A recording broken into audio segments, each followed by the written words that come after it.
অন্তর্বর্তীকালীন সরকার কর্তৃক গৃহীত ১৩৩টি অধ্যাদেশ মহান জাতীয় সংসদে উত্থাপন করা হয়েছে। তন্মধ্যে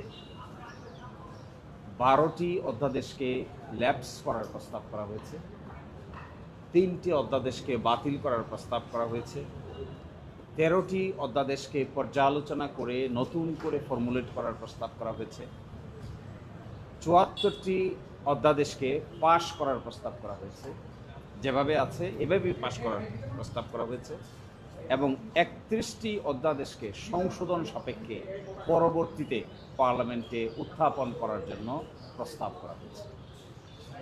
এই বিষয় সংক্রান্ত একটি বিশেষ কমিটি গঠিত হয়েছে।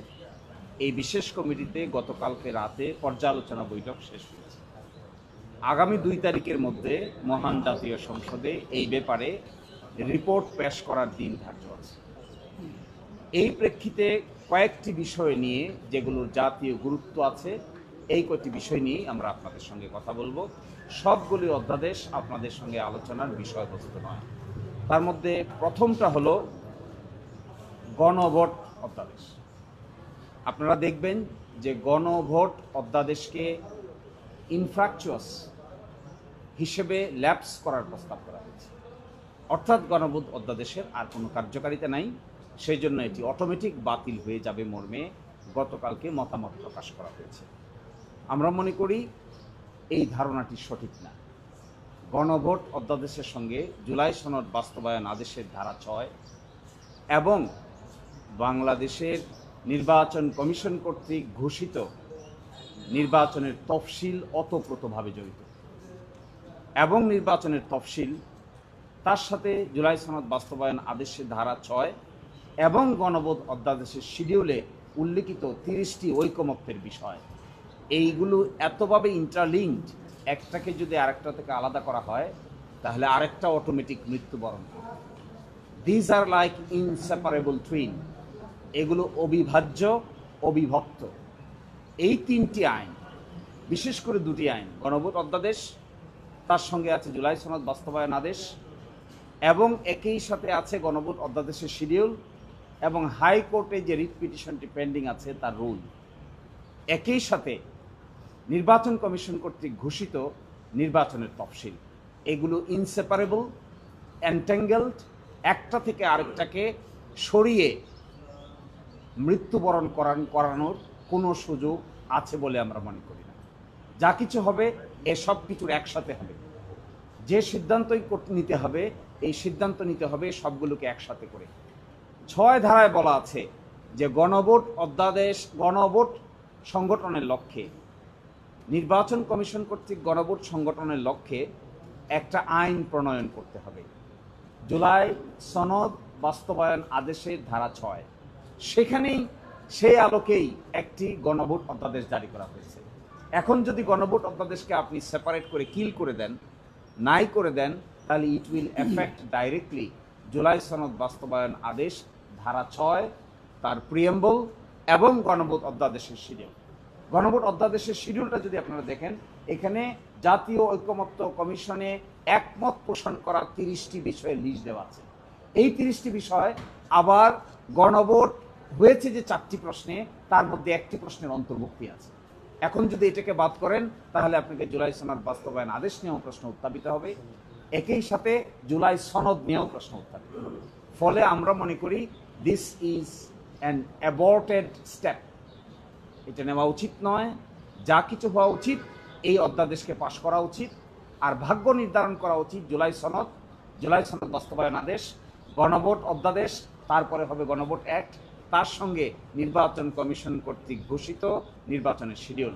সব কিছু একসাথে সমাধান করতে হবে, অন্যথায় এটি কার্যকর হবে না। আপনারা ইন্টারেস্টিং, এখানে একটা জিনিস বলতে হবে, ১৯৯১ সালে বেগম খালেদা জিয়া সরকারের আমলে আরেকটা গণভোট অ্যাক্ট জারি করা হয়েছে। যেই অ্যাক্টটা বাংলাদেশ সংবিধান থেকে ৫৫ সংশোধনীর মাধ্যমে যখন গণভোটকে বিলুপ্ত করে দেওয়া হয়, তখনও গণভোট অ্যাক্ট নামে একটা অ্যাক্ট কার্যকর ছিল। সংবিধানের আলোকে ১৪২ অনুচ্ছেদে যে গণভোটের বিধান আছে, এটাকে কার্যকর করার জন্যই মূলত গণভোট অ্যাক্ট নামে একটা অ্যাক্ট পাস করা হয়েছিল।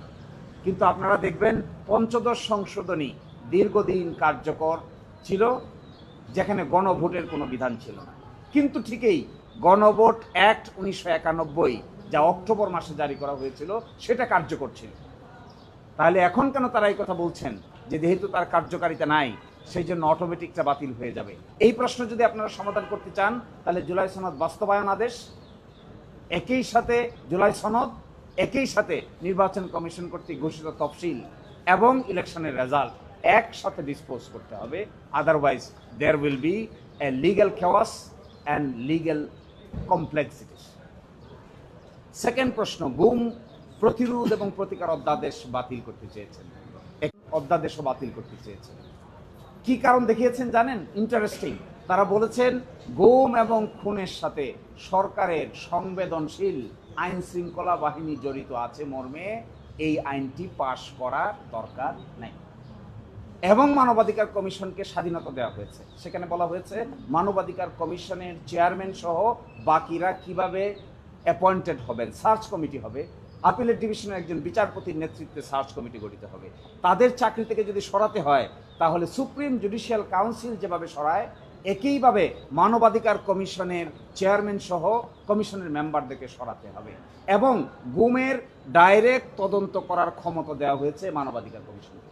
এখন তারা বলছেন গুম প্রতিকার প্রতিরোধ আইনও থাকবে না, মানবাধিকার কমিশনের আইনও থাকবে না, তাহলে গুমের তদন্ত করার যে এজেন্সি আছে, যা ল এনফোর্সমেন্ট এজেন্সি, ডিজিএফআই থেকে শুরু করে পুলিশ পর্যন্ত তারা আসামি হয়, এই তদন্ত করবে কে? ওই আইনে আছে সো মোটো তদন্ত করতে পারবেন। কেউ যদি অভিযোগ নাও দেন, গুম কমিশন যদি মানবাধিকার কমিশন যদি মনে করেন শত প্রণোদিত হয়ে তদন্ত করবেন, তাও তারা তদন্ত করতে পারবেন।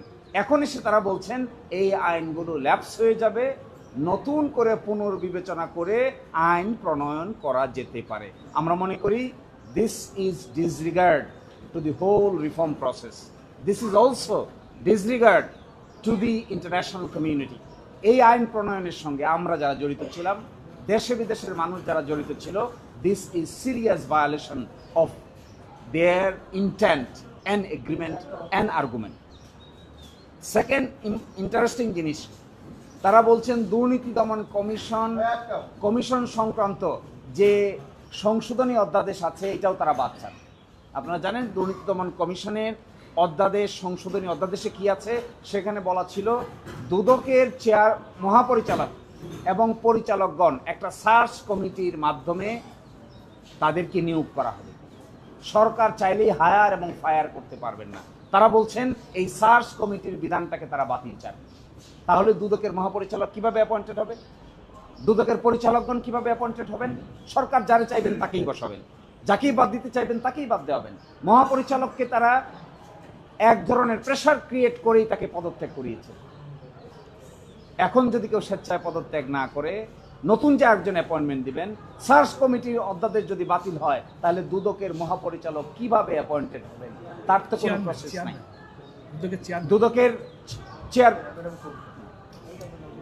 এবং আরো ইন্টারেস্টিং দেখেন, সুপ্রিম কোর্টে বিচারক নিয়োগ অধ্যাদেশকে ওনারা বলেছেন অসাংবিধানিক, এই জন্য বাতিল চেয়েছেন। এই মর্মে একটা রিট পিটিশন হয়েছিল হাইকোর্ট ডিভিশনে, আপনারা সাংবাদিকরা অনেকেই সাক্ষী।